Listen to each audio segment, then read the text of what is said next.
Meet Lucy. She was a math major in college and aced all her courses in probability and statistics. Which do you think is more likely?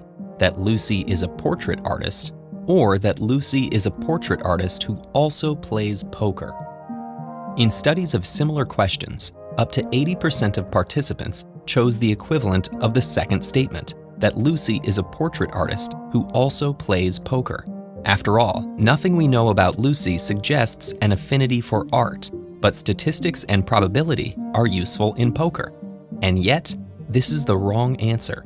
Look at the options again. How do we know the first statement is more likely to be true? Because it's a less specific version of the second statement.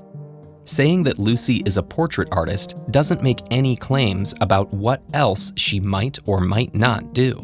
But even though it's far easier to imagine her playing poker than making art based on the background information, the second statement is only true if she does both of these things.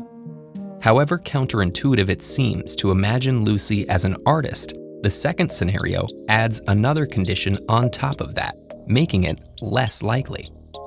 For any possible set of events, the likelihood of A occurring will always be greater than the likelihood of A and B both occurring.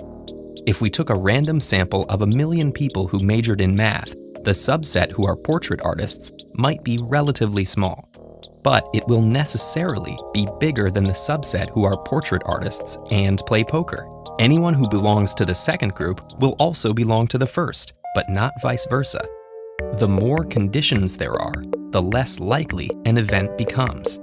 So why do statements with more conditions sometimes seem more believable? This is a phenomenon known as the conjunction fallacy. When we're asked to make quick decisions, we tend to look for shortcuts. In this case, we look for what seems plausible rather than what is statistically most probable.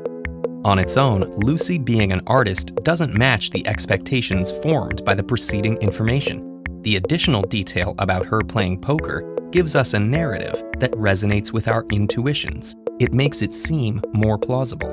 And we choose the option that seems more representative of the overall picture, regardless of its actual probability.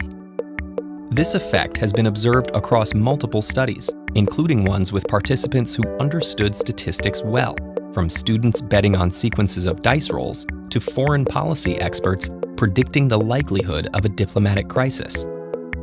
The conjunction fallacy isn't just a problem in hypothetical situations. Conspiracy theories and false